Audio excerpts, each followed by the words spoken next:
Welcome to our question 1 media discussion. I'm Alex, candidate number 3835. I'm Narishma, candidate number 3620. I'm Jess, candidate number 3670. I'm Sam, 3740. The question we're about to discuss is, in what ways does your media product use, develop or challenge forms and conventions of real media products? Okay, so we're going to start by talking about the music video.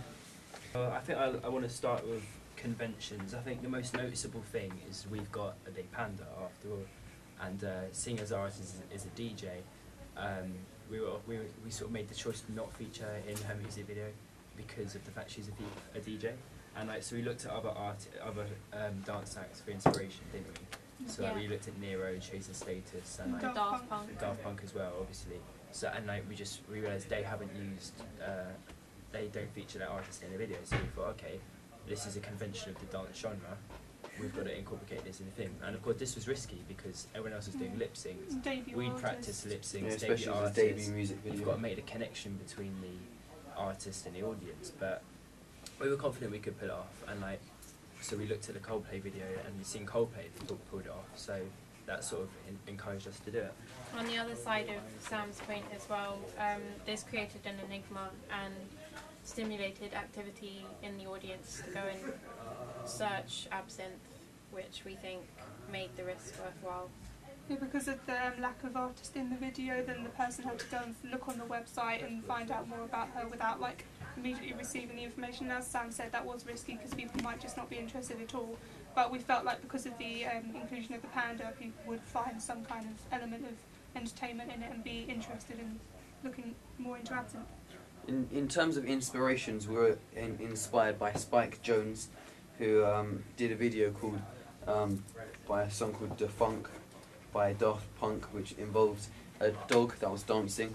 So we always got the dancing panda, so yeah, Spike Jonze inspired us, and this is the video. So as you can see, the artist doesn't feature a dance that like Absinthe supposedly is, and it doesn't give anything away about the artist, so we definitely took inspiration from that.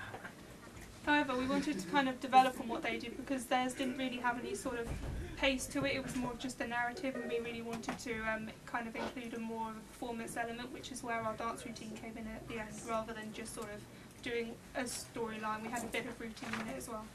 Yeah, so theirs didn't really go in there. No, I remember, just the dog. when we watched it in our lesson, we were like, when's it going to start, when's it going to start, when's it going to start, but I think we've really got a storyline that drives it across. So we've taken the best from the conventions of not featuring the artist, but then we've incorporated our own sort of little twist in it by having a narrative, which again sort of goes against the conventions of most music videos, because after all they're a mashup, is it bananas that suggests?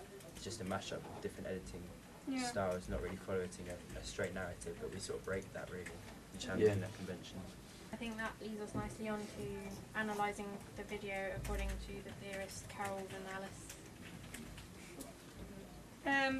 As well with the narrative, our narrative drives the progression in combination with the track. So the track is quite a fast beat, and what we did is we kind of edited to that beat at some points, as well as sort of changing it around. And through our kind of storyline, the progression as the song got like more and more, I don't know how to describe it, like the song sort of built up, as did our narrative, which kind of brought the end nicely together. And I suppose it does pose questions as to why the panda goes to school but never actually answers it, which a lot of music videos are kind of a bit more straightforward and you kind of get the storyline, whereas ours has a lot of like fictional elements to it which perhaps aren't immediately explained to the audience. Which is one of the points she made in her theory, that a lot of music videos, one of the conventions is that they pose questions to the audience but will never answer it. So I think we've incorporated that well. And that sort of, that makes people like the video, the element of secrecy, as we mentioned before, and like the element of secrecy, of course, that appeals to the audience, but the fictional side of it, it sort of lets our target audience, 16 to 24-year-olds, like relive their childhood, kind of, which is like another release, sort of. It's a nice appeal to them.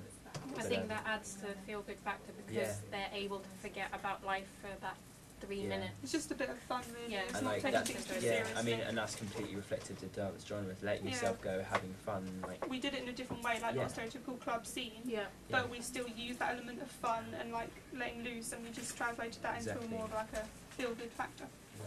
Because we did find from the dance genre that a lot of them were either completely unrelated and crazy or involved a club scene. So we wanted to stay well away from that and interpret the music in a different way. Using Vinalis' point of diegesis, the fictional world of music video, we have a very real world for the music video, but the panda adds the element of fiction and something that isn't reality, so we've fused the two together, which adds to the randomness of the video and the enigma once again. Because the narrative is actually quite sort of mundane and sort of it's just everyday life, really. Yeah. It doesn't really add any element of like fictional sort of world to it, but because of the panda, we feel this kind of gives the video another sort of dimension and would create a lot more interest. In terms of editing, the typical music video involves a lot of discontinuity, and ours obviously has elements of discontinuity, but we still needed to maintain some continuity because it's a narrative and we've got some film elements in it. So we do have quite a lot of match on action due to the narrative-driven idea, such as the dance idea and the routines, and the bike scene we have some match on action in. We also break the rules of continuity, as you should. And we have a lot of jump cuts, for example. He'll jump from one place to another. He'll leave the house, then he'll be getting on a bike, then he'll be running to a tube. Like a lot of jump cuts, which is quite a typical convention of a music video. Yeah, I think we tried the 180-degree rule through the first section, which is more narrative based, and then when we got to the routine, it was a lot more of just sort of canvas from every lots of angle, jumps from side to trying to side. break it. I mean, like, obviously we've got a narrative thing, but like we have to break continuity rules because we're not. Like the newspaper. We need to keep our audience attention for 3.5 minutes nearly, and of course we've got quite a unique style of video as well. So having an editing style that conforms to a narrative base doesn't really work with our videos, so we needed to throw our jump cuts in, we needed to put our crossfades in, our dissolves, our speeds, our slow-mos, our speed-ups and our reverse shots, all to just make things more interesting, keep our readers, keep our audience's attention. Show the difference between ours and a film, like we needed to make It's sure not that about we being made a a film. difference. We still needed to. We didn't want it to be too put our own cinematic stuff, or... We didn't want it to be a film for music. basically. Exactly, yeah. So in terms of her points about camera movement and framing, we didn't use a tripod at all when filming the video to give the sense of observing the panda, and we were trying to get a sense of nothing just someone watching, just like an average person just suddenly filming the panda themselves rather than having it like professionally. And that sort of follows our audience right into the midst of it. It's kind of like, feels as if they're not as kind much a point of view, but like they feel the connection, which again we were missing with our artist. There's a lot more movement anyway, and sort of move with the music when you move the camera around, because handheld is never, like, lots of still shots is quite boring and very rigid, whereas we've got a lot of flow and rhythm from the camera movement. And of course just breaks the typical conventions really, because they were professionally done with tripods really, most of them anyway. But and even dance sequences like Party Rock Anthem, it's all set up with a tripod. But we've really just gone against that and gone freehand, and that just reflects our unique nature once again. This was kind of to show the observational camera, which we looked at in order to sort of convey a documentary style in our video. It's just trying to make it look a bit more realistic and sort of involve the audience. And this is an example of... We were influenced by Coldplay's Paradise. Yeah. I'm just going to get that up on the screen now, hopefully.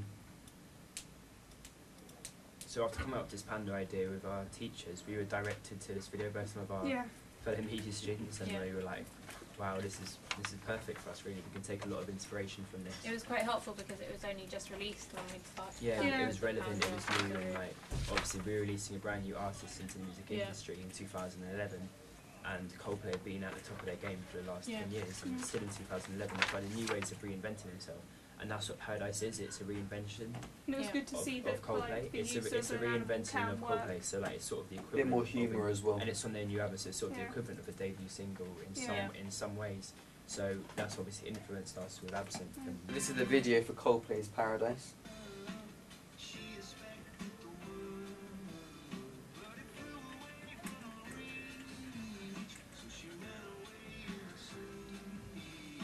mean, overall, it sort of inspired us to go forward with this whole panda idea, because it's sort of we were all a bit uncertain about it. We were like, hold on, don't we need lip sync? And our teacher's like, no, it's all good. It's fine. It'll be, And it might not really suit good. the artist as well. And it might not suit our. But then we were like, hold on a minute, we've got a DJ. They don't feature in their videos. This can really play to our advantage. Yeah. We found this Coldplay video, and apart from just inspiring us to go forward with the idea, this train sequence was just like really effective. Honestly, we wanted to have some like cultural references in it, sort of a bit of pro-modernism going in, post-modernism going in. So like our cultural references that our audience are going to instantly recognise, and like it's one of those things that when the audience watch it, they're just like, well, why is he on the train? Like it grabs their attention. We also And, added to the humour by doing that as well, Yeah. because they know it. It's and so the fact absurd. That, a panda we're- getting on the tube is not something that's normal. for Yeah, them to it's see, very so. absurd. Well, we're amplifying the idea of the absurdist movement, which is like an alternate reality, and that's almost the definition of postmodernism, because we have a different reality. We're You'd sort say. of merging the absurd with the real and bring it together, exactly as it said, postmodernism.